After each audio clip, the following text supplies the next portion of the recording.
السلام علیکم ورحمۃ اللہ وبرکاتہ۔ میں ہوں میاں علی۔ سب سے پہلے درود و سلام صلی اللہ علی حبیب ہی محمد وعلی آلہ وصحبہ وبارک وسلم۔ تین ایسے لوگ قیامت والے دن جن سے اللہ رب العزت بات بھی نہیں کریں گے اور نگاہ رحمت کے ساتھ ان کی طرف نہیں دیکھیں گے۔ پہلا وہ شخص جو غرور اور تکبر کے ساتھ جس کی سلوار اس کے ٹخنوں سے نیچے ہوتی ہے، اس کی طرف اللہ رب العزت اپنی نگاہ رحمت کے ساتھ نہیں دیکھیں گے اور اس سے بات بھی نہیں کریں گے۔ اس حدیث کے راوی حضرت ابو ذر غفاری ہیں۔ دوسرا وہ شخص جو کسی کو صدقہ خیرات دیتا ہے اور جٹلاتا ہے لوگوں کے ساتھ، اللہ رب العزت اس کے ساتھ بھی نگاہ رحمت کی طرح اس کے ساتھ نہیں دیکھیں گے اور اس سے بات بھی نہیں کریں گے۔ ایک وہ غریب شخص جو غرور اور تکبر کے ساتھ رہتا ہے، اللہ پاک اس کی طرف بھی اپنی نگاہ رحمت سے نہیں دیکھیں گے اور اس سے بات بھی نہیں کریں گے۔ ایک اور حدیث ہے حضرت ابو ہریرہ رضی اللہ تعالیٰ عنہ سے۔ حضرت ابو ہریرہ رضی اللہ تعالیٰ عنہ فرماتے ہیں، تین لوگوں کے بارے میں نبی پاک صلی اللہ علیہ وسلم نے فرمایا کہ قیامت والے دن اللہ رب العزت ان کی طرف اپنی نگاہ رحمت سے نہیں دیکھیں گے اور ان سے بات بھی نہیں کریں گے۔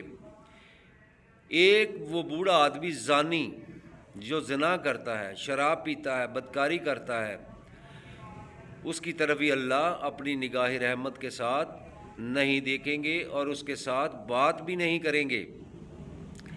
ایک ظالم حکمران، اس کی طرف بھی اللہ اپنی نگاہ رحمت سے نہیں دیکھیں گے اور اس سے بات بھی نہیں کریں گے۔ تیسرا وہ جھوٹا آدمی جو قسمیں کھا کر اپنا مال بیچتا ہے، اللہ اس کی طرف بھی اپنی نگاہ رحمت کے ساتھ نہیں دیکھیں گے، اس سے بات بھی نہیں کریں گے۔ ان کا ٹھکانہ دوزخ ہوگا۔ ایسے بادشاہ جو تکبر کرتے ہیں، ان کا ٹھکانہ دوزخ ہوگا۔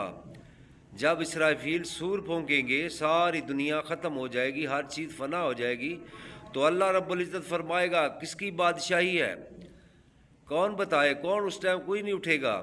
تو اللہ رب العزت فرمائے گا بادشاہی حقیقی تو بادشاہی رب کی ہے، اس کی ذات کبریا ہے، اس کی ذات کبریا ہے۔ تو ایسے بادشاہ جو حکمران ہیں، جو اپنے آپ پر غرور و تکبر کرتے ہیں، اللہ پاک ان کو نگاہ رحمت سے دیکھیں گے بھی نہیں اور ان کے ساتھ بات بھی نہیں کریں گے، ان کا ٹھکانہ بھی دوزخ ہوگا۔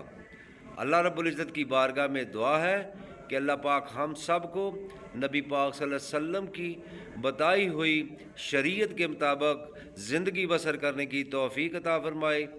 اللہ پاک کی بارگاہ میں دعا ہے کہ اللہ پاک فلسطین کے مسلمانوں کی مدد فرمائے اور جتنے مسلمان گھروں میں ہسپتالوں میں بیمار ہیں، اللہ پاک ان کو شفا عطا فرمائے۔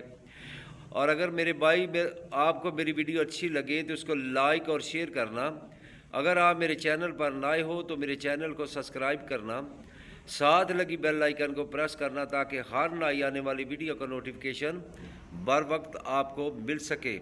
السلام علیکم ورحمۃ اللہ وبرکاتہ۔